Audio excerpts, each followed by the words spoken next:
Okay, part 2. So number 3, how do you react when you think this thought? So we're looking at stressful reactions here, cause and effect. We have a belief, we have a thought that we attach to as a belief, and then we have a reaction, a response, an effect.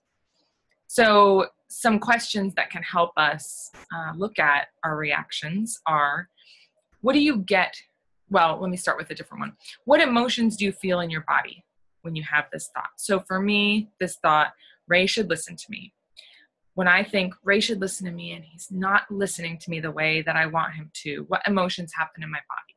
So I might get frustrated, might get angry. What do you feel? What does your reaction feel physically like inside you? My stomach tenses up, I pull back, I get kind of cold. My shoulders might get tense. I clench my jaw. What do you do? List your actions. I build a wall. I kind of disconnect. I stop listening to him. That's how do you treat the other person? I stop listening to him. What do you say to that person when you think this thought? So you might have things that you then respond with and say to them. You might have self-talk in your head about what this means, like we talked about before. So, oh gosh, he doesn't care about me. Thoughts like that.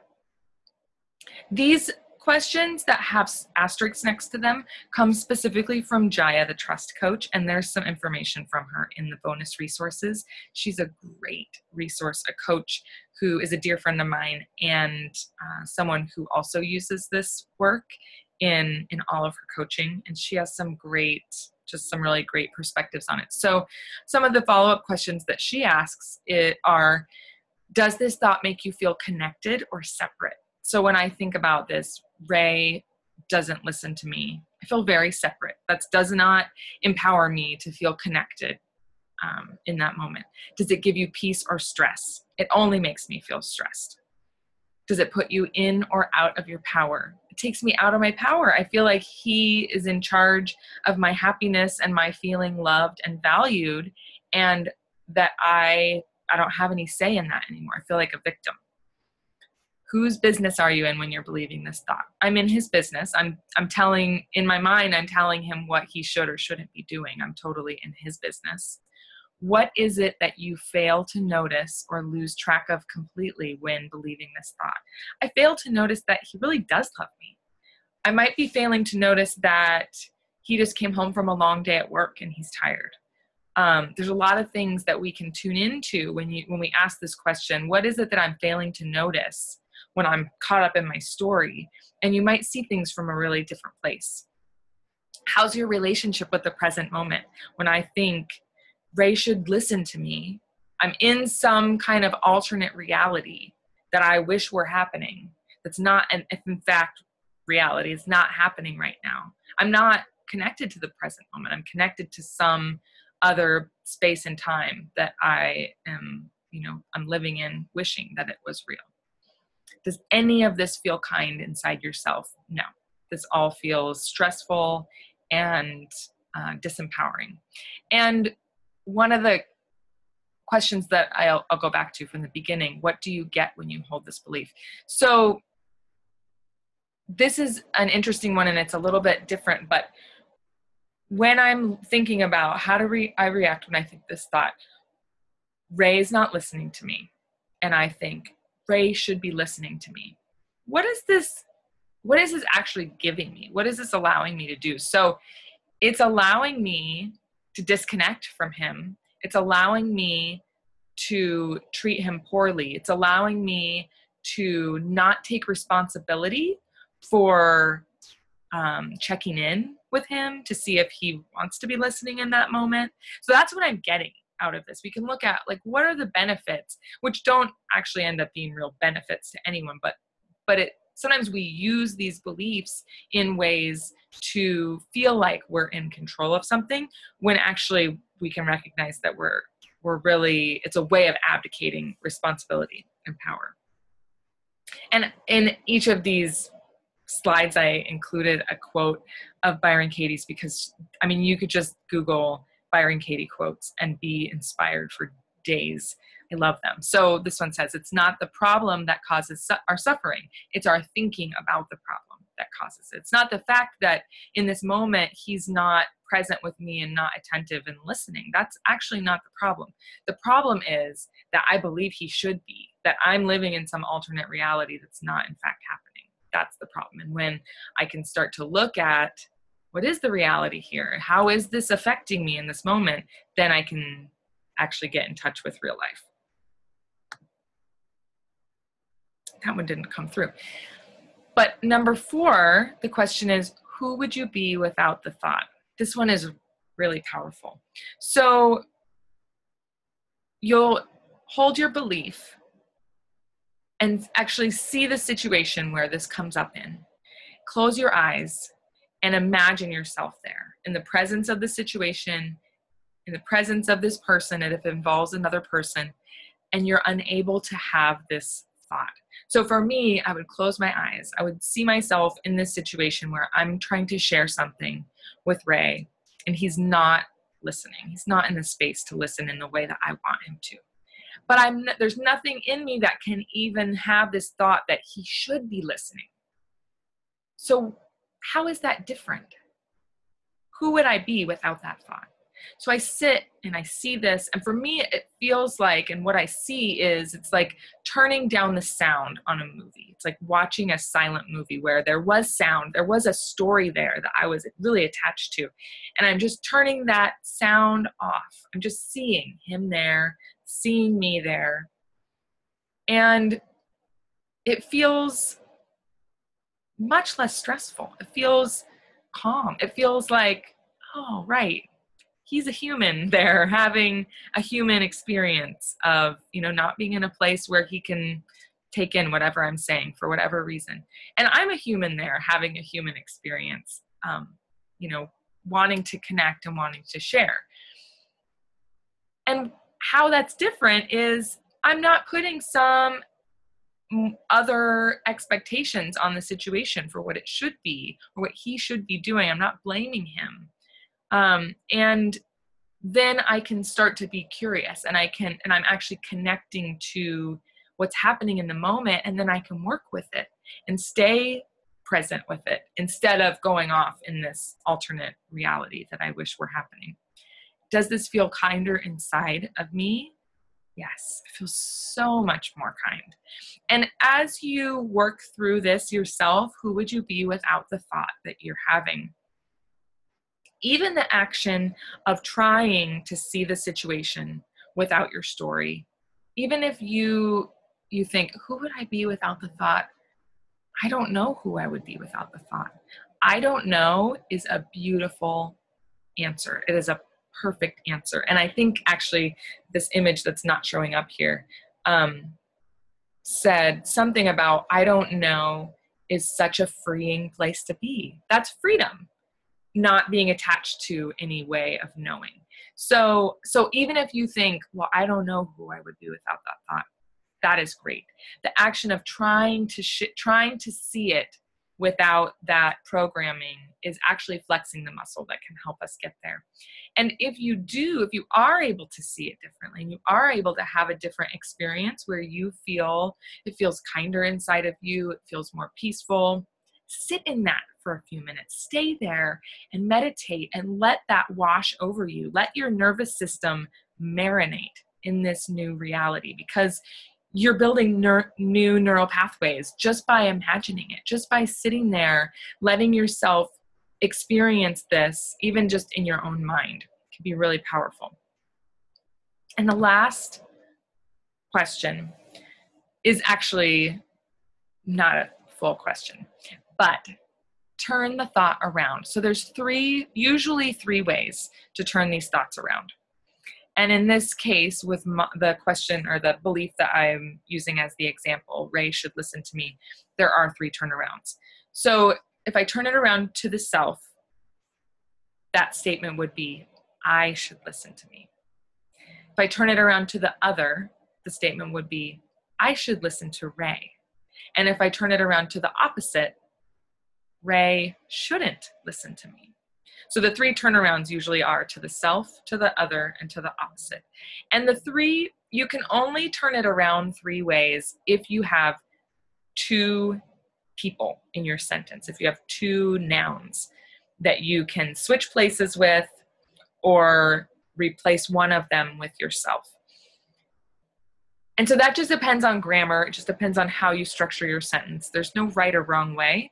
But the act of what this is doing, because our brain is really locked on this one belief. Ray should listen to me. And everything in me, when we started out, everything in me was saying, yes, that is the truth. He should listen. And now what I've done is I've kind of wiggled things around, and we're able to look at it from all these different angles. So I'm not quite so attached to that belief anymore, because I think, well, maybe it's not even true. Maybe I'm lying to myself. So now I'm going to do the full 180 in every direction that I can. And what this does is this helps our brain to let go of that belief. And it actually helps the belief to let go of us. Byron Katie says that we actually don't let go of things. Things let go of us when we're done with them. And so doing this process can help us feel closure and help us feel like, oh yeah, I'm done with that belief. It's not serving me anymore. I'm done with it. And it can let go of us. She also says, when you get to the turnarounds, they should feel like a kiss and not a slap. So suppose that you started out this process. Say I started out this process with my belief, Ray should listen to me. And I just skipped all the first 4 questions, and I went right to turning it around. Well, I should listen to me. There's nothing in me that's been softened. There's nothing in me that's been wiggled around, that's been loosened. And so that feels like, wow, I'm just blaming myself. That feels like a slap.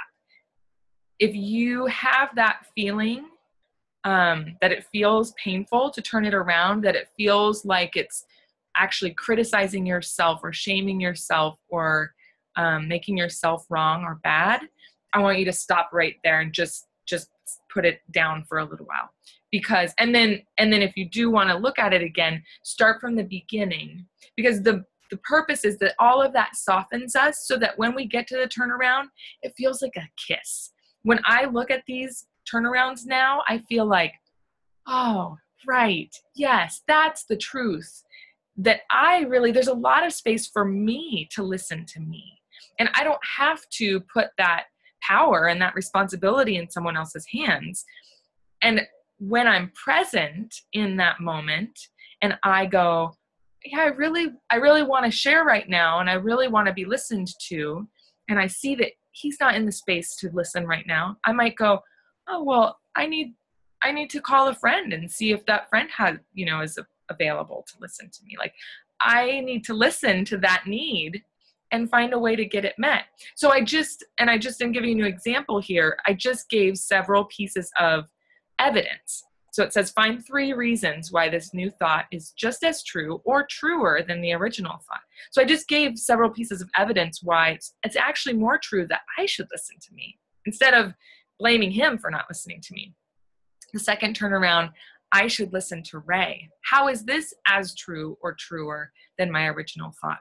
Well, it's even, I think, truer than my original thought, because in this moment, if I value, listening, and in a relationship, I want to be able to listen, I want to be listened to, I need to live by that. I need to be in alignment with that. So I should listen to Ray. How am I not listening to Ray in this moment? Well, he's obviously not in a space where he can hear me right now.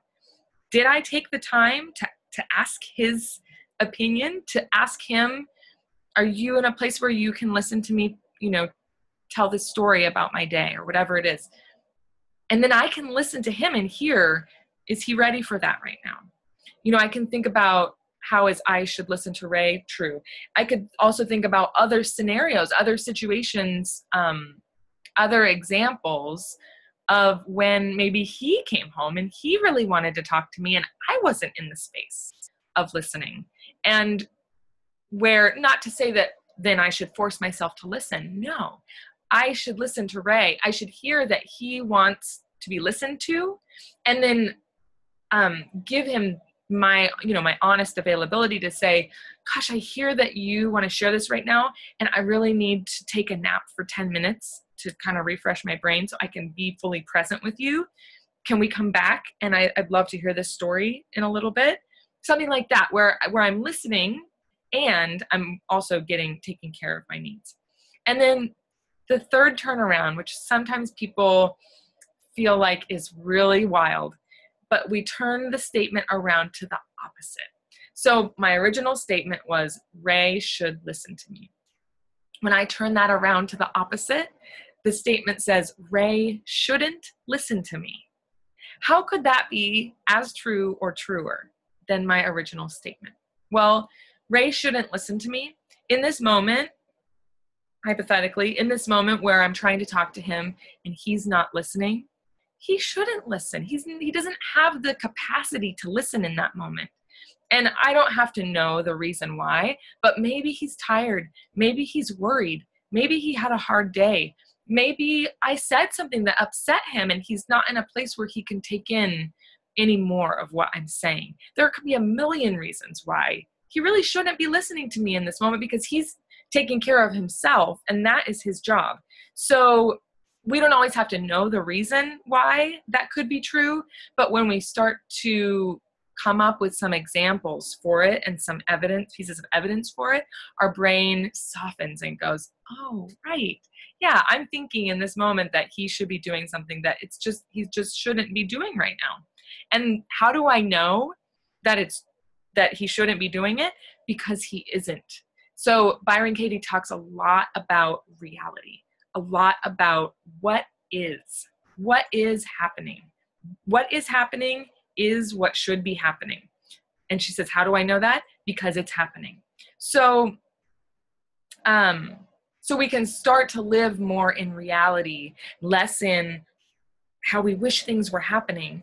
And then we can actually deal with what is happening. We actually have space and clarity about the real situation that's at hand, and then we can address it in ways that are really going to be helpful, instead of getting caught up in our stories and staying there and causing more problems, like we looked at in number 3, where it's, how do I react when I think that thought? When I'm caught up in that story, I'm shooting off into causing way more problems than just seeing where we're at and approaching it from a way that's going to be helpful, versus when I'm caught up in my story, I'm making things 100 times worse. And then we have a lot more cleanup to do before we can really get anywhere. And I just want to leave you with this last quote from Byron Katie. It says, if you want real control, drop the illusion of control. Let life have you. It does anyway. You're just telling yourself the story of how it doesn't. So we're just learning to love what is.